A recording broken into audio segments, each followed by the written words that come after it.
여러분, 이거 아세요? 1945년 5월 미국 캘리포니아주에 거주하던 당시 나이 59세의 화가 엘버트 스티븐스는 건강검진을 위해 가벼운 마음으로 들린 병원으로부터 하늘이 무너지는 듯한 소식을 듣게 됩니다. 바로 위암 말기 판정이었죠. 그렇게 남은 수명이 고작해야 6개월 남짓이란 시한부 선고를 얼떨결에 받게 되었지만 변변치 못한 수입을 가진 그에게 있어 막대한 비용이 들어가는 항암 치료는 도저히 엄두도 낼 수 없는 상황이라 그저 절망할 수밖에 없었죠. 그러던 와중 스티븐스의 딱한 사정을 알게 된 캘리포니아 대학병원 소속의 한 의사가 그를 돕겠다며 연락을 취해왔는데 바로 당시 실험의학의 선구자로 불리던 조셉 길버트 해밀턴 박사였죠. 해밀턴 박사는 항암 치료 과정에서 발생하는 모든 비용을 병원에서 책임질 테니 몸만 오시라는 그야말로 꿈만 같은 이야기를 스티븐스에게 전했고, 다른 대안이 딱히 없었던 스티븐스는 곧바로 캘리포니아 대학병원을 찾아가 입원하게 됩니다. 스티븐스의 항암 치료는 의료진이 준비한 주사기를 통해 약물을 투여하는 것으로 시작되었는데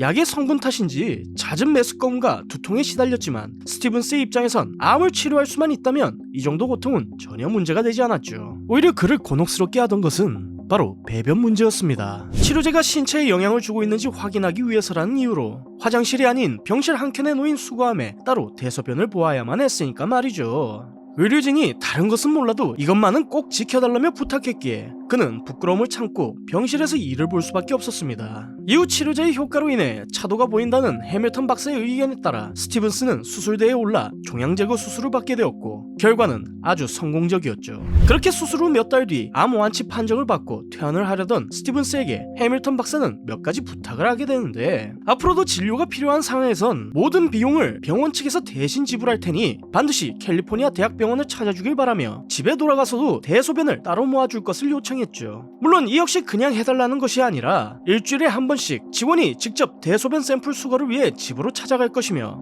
수거를 할 때마다 이를 제공하는 대가로 $50, 그 당시 환율로 따져봤을 때 약 100만원 상당의 수고비를 지불하겠다는 매우 파격적인 조건이었습니다.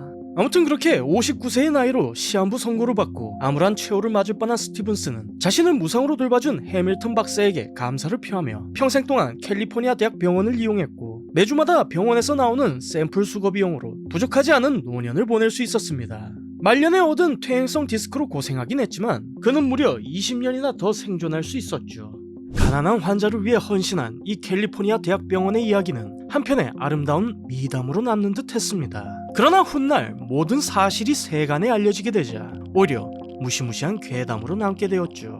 왜냐고요? 스티븐스의 암을 고친 주사 속 치료제의 정체가 다름 아닌 인체에 치명적인 방사성 물질인 플루토늄으로 밝혀졌으니까 말이죠. 1940년 캘리포니아 대학교 버클리 캠퍼스의 화학자들에 의해 최초로 인공 합성된 94번 원소 플루토늄은 그 정체가 기밀로 붙여지며 곧바로 1942년부터 시작된 미국의 핵무기 개발 프로젝트인 맨해튼 계획에 사용되었습니다. 계획 전반에 걸쳐 사용된 플루토늄은 여러 화학자들과 기술자 그리고 물리학자들에 의해 광범위하게 다루어졌지만 이 물질이 인체에 미치는 영향에 대해선 그 누구도 정확히 알지 못했죠. 이후 플루토늄을 다루는 과정에서 노출 사고로 인해 개발 인력의 손실이 일어나자 정부는 이에 대한 대비책을 찾으려 여러 지역의 보건 현장 책임자들을 불러 모아 이 물질의 위험성에 대한 연구 명령을 하달하게 됩니다.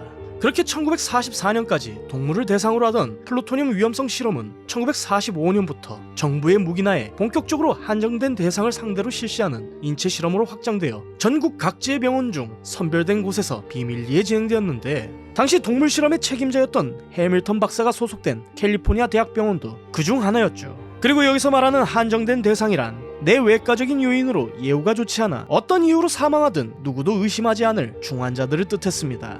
그렇기에 암 말기 진단을 받아 병원 데이터베이스엔 기록되었지만 비용적인 문제로 치료를 하지 못하고 있던 스티븐스는 해밀턴 박사의 입장에선 그야말로 완벽한 실험 대상이었죠. 이러한 사실을 전혀 알리 없던 스티븐스는 대학병원에 입원 후 환자 CAL-1이라는 코드명으로 불리며 이전에 수많은 동물 실험을 통해 계산된 치사량의 플루토늄 238과 플루토늄 239가 섞인 혼합물을 주입받게 됩니다. 신체 내부로 들어간 플루토늄은 피부에 차폐되어 그 영향을 외부에서 확인할 방법이 없었기에 해밀턴 박사는 스티븐스의 대소변으로 배출되는 극소량의 플루토늄을 통해 어떤 문제가 일어나는지를 일자별로 기록했죠. 그리고 시간이 지나 종양 제거 수술이라는 명목으로 플루토늄에 의해 내부 피폭당한 신체 조직 샘플을 얻으려 했습니다.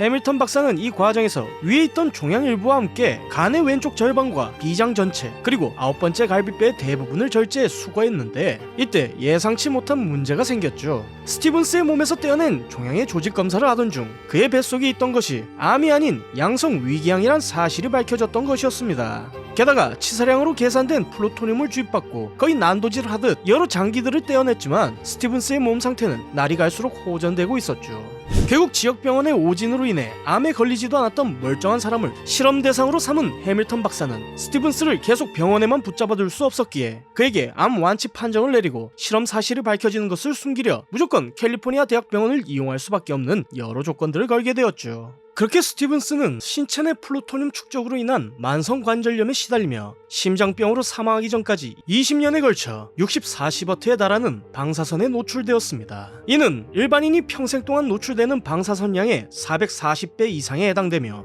살아있는 인간 중 가장 많은 양의 방사선에 노출된 케이스로 알려져 있죠. 이처럼 환자에게 그 어떠한 사전 통보 없이 진행된 끔찍한 플루토늄 인체 실험은 1945년부터 1970년대에 이르기까지 미 전역에서 스티븐스를 포함해 무려 600여 명의 환자들을 대상으로 시행되었는데 1994년이 되어서야 그 진실이 밝혀졌고 당시 미국 대통령이었던 빌 클린턴이 진상조사와 배상을 약속하며 실험 피해자들에게 공식 사과하는 것으로 마무리 지어졌습니다. 여러분은 자국민들을 상대로 비밀리에 진행한 미국의 이 플루토늄 인체 실험에 대해 어떻게 생각하시나요? 몰라도 상관없는 지식 몰상식, 다음 시간에 좀 더 재미난 이야기로 찾아뵙겠습니다. 감사합니다.